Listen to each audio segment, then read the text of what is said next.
Up next on the forum, do you have questions or concerns about nursing homes, assisted living facilities, or other long-term care services?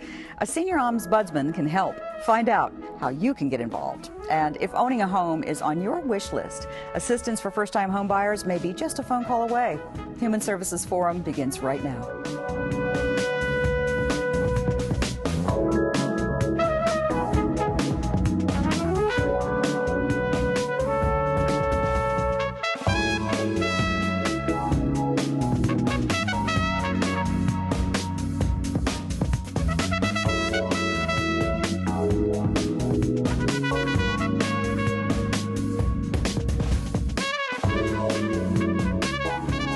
And welcome to the forum. The 1987 Federal Nursing Home Reform Act created a national set of minimum standards of care and rights in certified nursing facilities.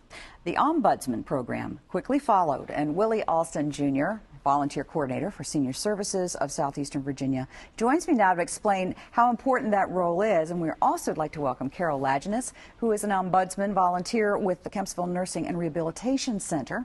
And you do some very important work, both of you do, by recruiting people to actually serve in this role, which I know can be an ongoing process. And for actually performing these tasks, you are to be commended, and it is not something that just anybody can do. So thank you both for coming here to share what it is you do and maybe how somebody else might be able to help out. So exactly. Ombudsman is one of those words that you hear connected with the military sometimes, you know, right. And but it's not generally in the normal flow of conversation. So what does Ombudsman really mean, and what does it entail? The Ombudsman program comes out of the Older Americans Act and under the Agency on Aging, and it basically says that there are individuals designated to act on behalf of and stand in the gap for individuals that are getting long-term care services. Long-term care services for our benefit is defined as those that are getting care in nursing homes. Mm-hmm. And I want to say that nursing homes, the name may be a lot different in that some nursing homes call themselves rehab centers, some call them transitional centers, but they're all nursing homes. They're all licensed by the Department of Health. It includes assisted living facilities, which is not quite as a controlled environment as nursing homes. And we also advocate for those individuals that are getting care in the home environment, care provided by home health agencies. So we simply are advocates to make sure that they're getting the services that they're expected to get. Which is very important. They need services for their own health and well-being, and or otherwise we wouldn't have them in facilities or having healthcare workers coming to the home. It's a lot to cover. It is, and in our area of coverage, we have 2 staff ombudsmen that are assigned and employed by Senior Services of Southeastern Virginia. But our area of coverage includes Norfolk, Portsmouth, Suffolk, Chesapeake, Virginia Beach, Isle of Wight County, and Southampton County, a total of about 175 long-term care facilities. It's impossible for the 2 staff members to cover those areas, and so we have what we call the backbone of the program. We bring in and we train volunteers. Okay, and Carol is one of those volunteers. You said that you'd been working as an ombudsman for more than a year, about a year and a half. About a year and a half. Yeah. What prompted you to get involved? Well, it's kind of personal. I have an uncle in Pennsylvania who is in nursing care, and I thought maybe I could pay it forward or pay it back by doing something here for somebody else. And so I was familiar with Senior Services from my corporate life, so I looked up the program and interviewed with Willie and took this wonderful training program, and that's how I got started. Great. There is a training program. Clearly you would have to get people up to speed on things. What does that involve?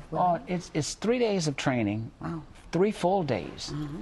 And we've got the next class scheduled for September the 13th, 14th, and the 17th.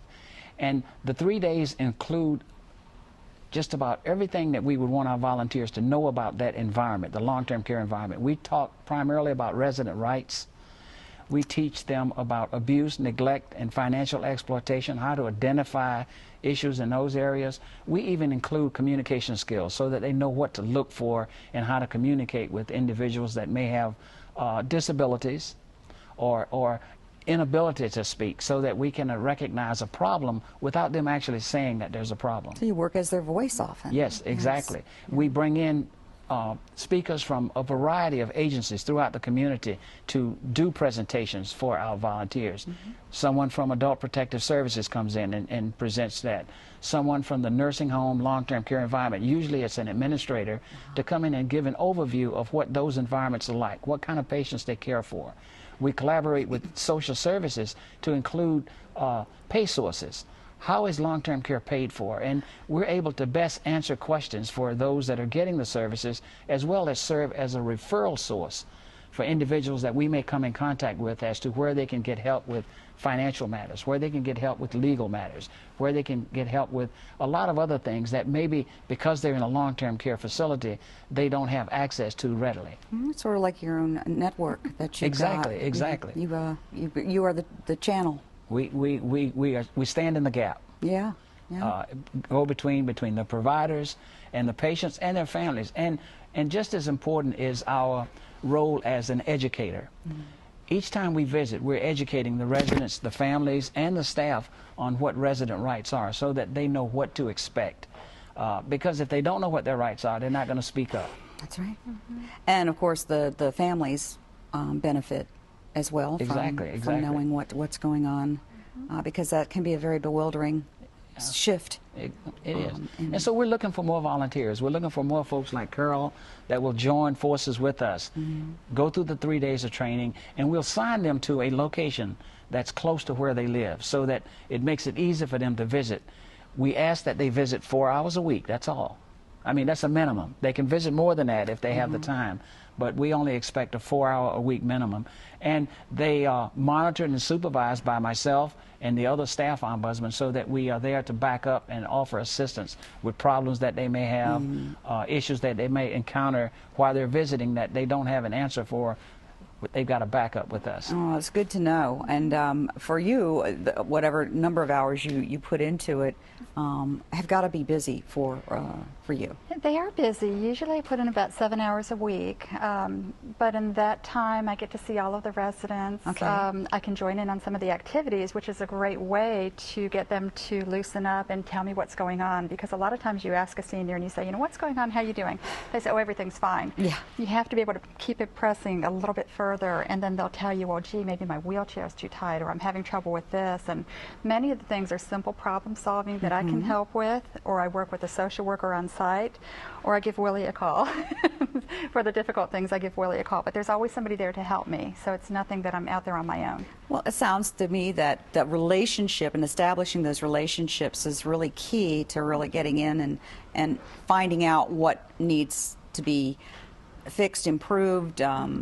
Again, doesn't have to be major, but it's something that is important to that individual, and they haven't expressed it to anybody else. So when you're looking at, you know, when volunteers or people contact you, what do you look for in somebody who does this? The main thing that I look for is the desire and the interest in making a difference in the lives of those individuals that are receiving long-term care. And the things that we do on a day-to-day basis do make a difference. If it's something as simple as fixing a wheelchair, it makes their life more comfortable. It improves their quality of life. The age limit, we say they have to be 21 years or older. Okay. But outside of that, it's the desire to help others. And we've got volunteers from a variety of backgrounds, from educators that are retired, from individuals that maybe have had a family member that was getting long-term care and they're familiar with the environment, and then others that just want to, as use the term that Carol used, pay it forward.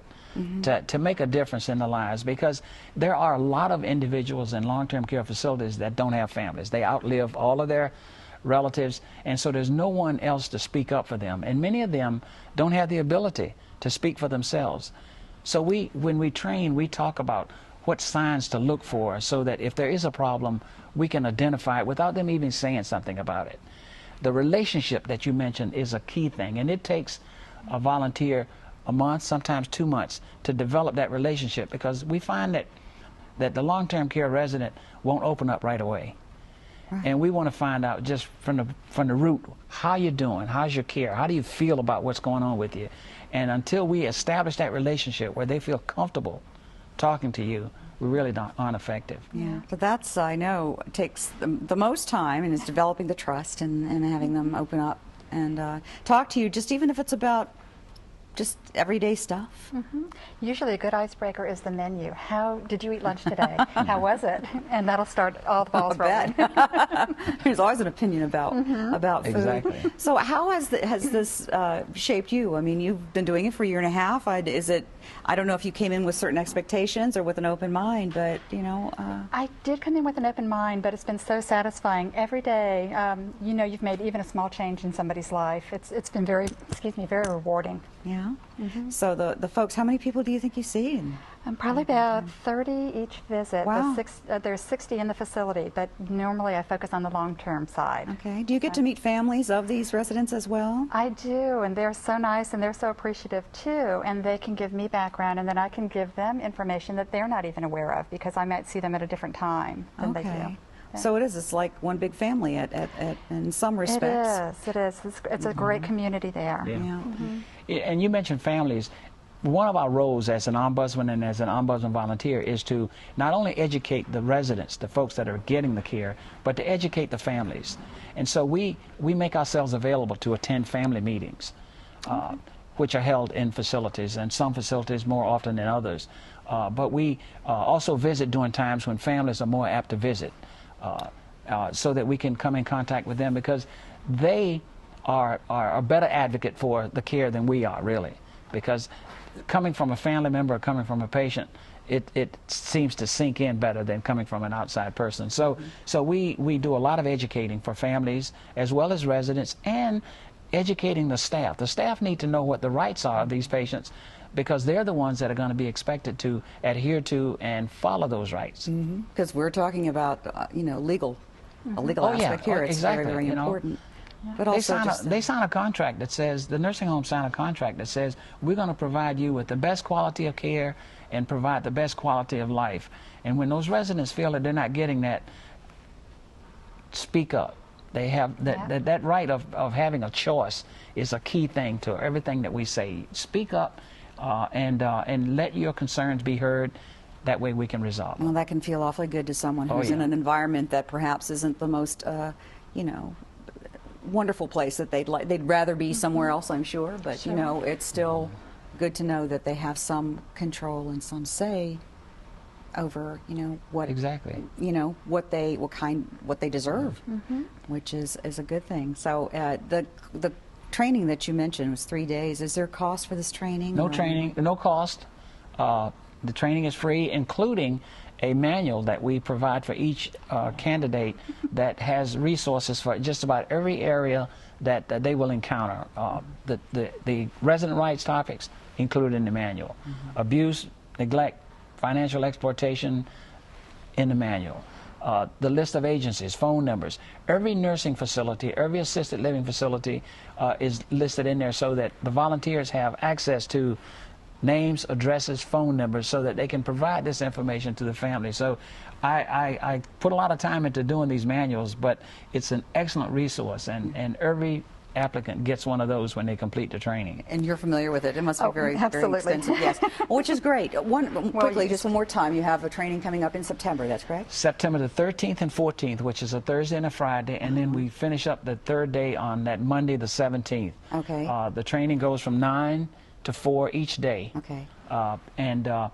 For those that are interested, we ask that they contact Senior Services prior to and at least by August the 10th, so that we'll have time to interview them, get their applications in. We do criminal background checks on every candidate. So that all takes time. And that takes some time. So with that time frame, we hope to have the class starting, and we hope to fill the class. Well, great. Well, I hope you do. This is great stuff. Thank you very much, Carol, for coming in and sharing your enthusiasm for this program. I'm sure there are many people out there that'll come away from this and go, I didn't know. Maybe I'll try it. Yeah. We can only hope. Thank you so much for all the work you do. Thank you. Well, don't go away. The Norfolk Redevelopment and Housing Authority offers some terrific services to help first-time homebuyers of practically any income level make it through the process in one piece and at no additional cost. Stay tuned.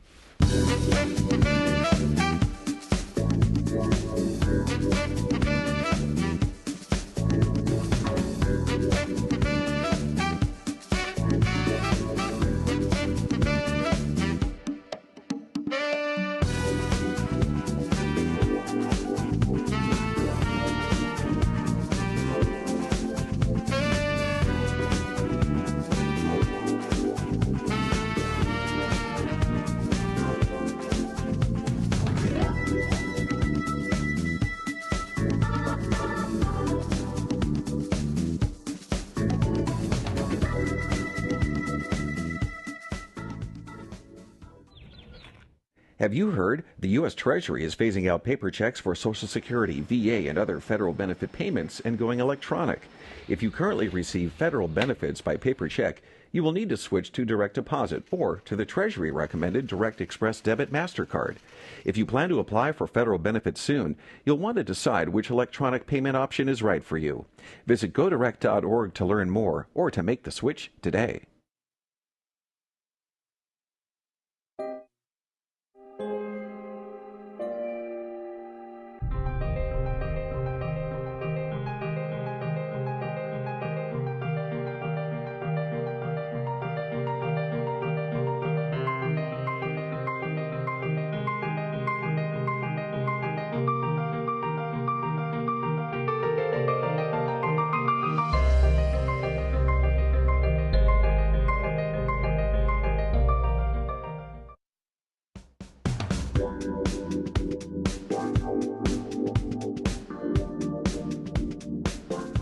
Did you know that the NRHA is offering $30,000 in closing cost assistance to first-time home buyers?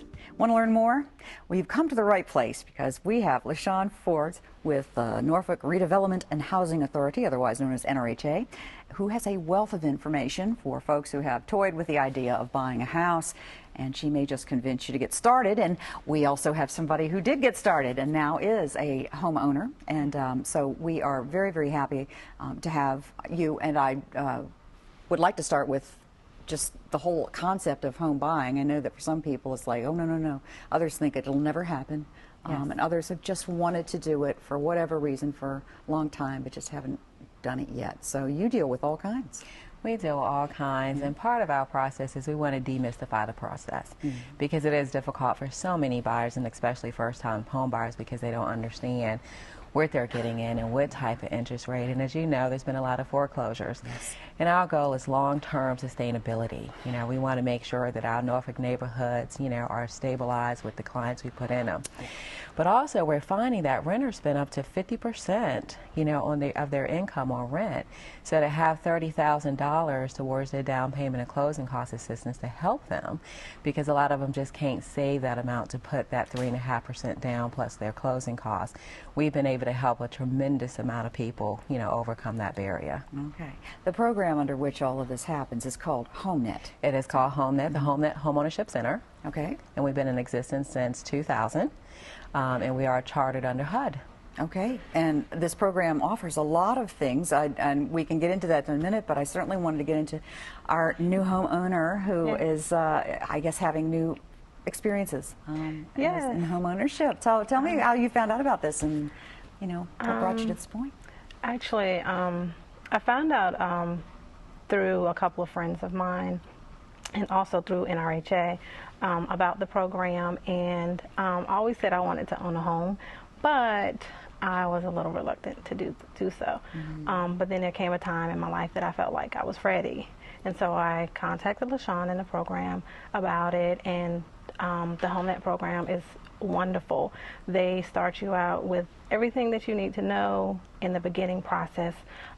They help you understand what you need to qualify, all of the prerequisites that you need to know and things you need to do to start out the process before you even go through the process to make sure that you are ready. I would imagine just having that information presented is a relief because you wouldn't know what to start with. Correct. You know, on your own, sometimes you just get overwhelmed with the thought of, God, does anybody ever ask these questions, or am I the only one that doesn't know? But I'm sure that it must have been. Because you're like, where do I start? Yeah. And so the HomeNet helps you with all of those things, all of the questions that you have, and all of the worries. They help you with all of the worries, you know, making sure that you completely understand everything, the whole entire process from beginning to end. From counseling, you go through counseling, credit counseling, home ownership counseling, and you go through a VHDA class, financial counseling, everything that comes with purchasing a home. And also, you know, if you have little jitters, they help you with that too. Oh, gosh. Because a lot of times it can be frustrating because if you don't know, You know, it can just be frustrating because you're, it's a lot of information. It's a lot of information. You just, all you know is you want to buy a home. So once you get the information coming in, it can get overwhelming. So the HomeNet program even provides you with making sure you don't get too overwhelmed with the whole process, and just helps you go through the process. Helps you think more clearly Yes. about each step. Yes. That's great. Well, it sounds like you've covered a lot of territory when it comes to dealing with home ownership. And we Michelle. do. When they come in, we try to put an action plan together for them, because Okay. every individual is different. Right. Some might come in the door and ready, some might take 2 years. And the average is really about 2 years. Really? So what we do is we look at their credit, we look at their savings, and we put an action plan together. And these are the steps you need to take. And some you have to kind of pull along, and you know, some get it right away. But it can be so intimidating, down to homeowners insurance. You know, what homeowners insurance do I choose? You know, so we have to look at apples to apples when they're getting comparisons. So again, we're there throughout that whole process, to the beginning, to the end when they get their keys, and we even go to the closings if we're available. So we again try to be there. They have my cell phone, they can call me, because it's a lot of anxiety. And buying a home is number 2 to death in terms of stress, you know, going through that whole process. Wow, really? I didn't realize that. It is. It really is. So again, you know, it's a very detailed process. And a lot of our clients, we have a 4% foreclosure rate right now, but we've had over 500 people go through the program. So that's very low compared to what the country's foreclosure rate is. And part of that is because we established that relationship up front. They can call us if they get in trouble right away, and we can get them in and start working on that spending plan, because the key is a roadmap is your money. If you don't know where you are, you don't know where you're going. And we kind of prepare them for that savings and that rainy day when they get into home ownership. Well, being prepared, yeah, before you even take the big step is not what a lot of people would do. Exactly. And because they figure they should know it, or they think they've got it, or they'll figure it out along the way. Which I don't know that I'd be willing to figure it out along the way. But it sounds good that you have this. This program, is it a cost-free? Is there a fee involved? Well, there's a $40 application process, and we put that in place to kind of get the folks who are serious about it. Yes. At one point we had a pipeline of over 800 people, but they really weren't serious, and just kind of putting that one application fee, it makes you think about, well, do I really want to go through the process? Do I really want to do the work? So now we're getting more serious buyers who can actually get into the program, do what they need to do, and move on. You know, and also home ownership is not for everyone. I had a young lady in, she was still in school, she was getting ready to get her master's degree. And we sat and talked yesterday, and we weighed the pros and cons. And, you know, I told her, I said, why don't you finish your master's and then purchase a house? You know, looking at where you are, looking at your student loans, you're going to have more income. And sometimes they don't want to hear that, but it's a choice. And so I'll let them know again, you know, here are your options. Here's the pros and cons. We'll help you which way you want to go. Yeah, well, that's great. When you approached them with your desire to purchase a home, did you just jump right into the classes, or were you still thinking about it? I was a little bit fearful, Yeah. even in the beginning. But I knew it was something that I wanted to do. It was a dream. I just wanted to know, where do I start? I didn't really think about the time frame. It didn't really matter as long as I started the process. So I just wanted to take that first step to moving forward. Right, instead of just thinking about it. Right. So you have moved in? Yes. Yes. It's been about 3 weeks. Really? It's been 3 that weeks. recent? Almost Yes, about very 3 weeks. Oh my gosh, so Very you really are just Yes. getting settled. Yes. So how's it feel? It is indescribable. I'm Yeah. blessed. I am truly blessed. Yeah. Every day, I'm a homeowner. You know. It's yours. Yes.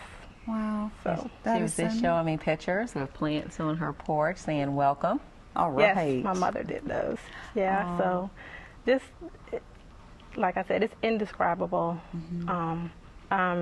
I encourage anybody who is thinking about the process just to call if they just have questions about the program, to see what they need to do and to follow along. Are there like actual classes you attend, or is this stuff done through meetings that you have? We on? have one class. It's every second Tuesday and Thursday of the month. It's an 8-hour class. We talk about everything from the role of the realtor the role of the lender, the importance of a home inspection, credit, and the closing. So we have different speakers come in and talk about all of those things, and they can ask questions. And at that point, they kind of decide, you know, is home ownership ready for me? But the biggest piece in the success is actually having that one-on-one counseling where you can come in and sit down, look at your credit report, determine where you are, because as you know now that the market is credit driven. So you have to have higher credit scores now. So we really kind of look at them and work with them, and like I said, put that roadmap together for them so they can know how far they have to go, where they are, and what they need to do to get there. Like a pin map. Yep. Exactly. This is where you are, or this is where you are. And I tell everybody, you know, one step at a time. We all get there at different paces, but we all get there if that's what you want to do, and that's what we're here for. Well, it's nice to know there are resources in the community that can help. It's just always getting people to, it's really more getting the public to know that they are available, and that's part of the reason, you know, I thought it would be great to have you. And the income levels can vary, too, as to who can take, you know, benefit from these. It doesn't really matter. It is based on it. Well, anybody can come into the program. Now, the down payment and closing cost assistance is income restrictive. Okay. So it's based on household size. So for a family of one, it ranges about $39,000. For a family of two, it goes up to like $42,000 for a family of three. So it's based off of family size and income. And when you come in, we let you know what's available, and also any other lending programs out there, because there's other grants. So we try to layer as many grants as possible. Like Lynn here, I believe we gave her about $78,000 towards down payment and closing cost assistance. And look where you are now. All right, a responsible homeowner is well informed and educated and got the assistance she needs.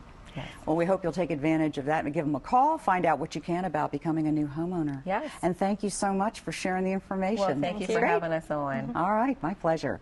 And thanks a lot for joining us. We'll see you again next time. Bye.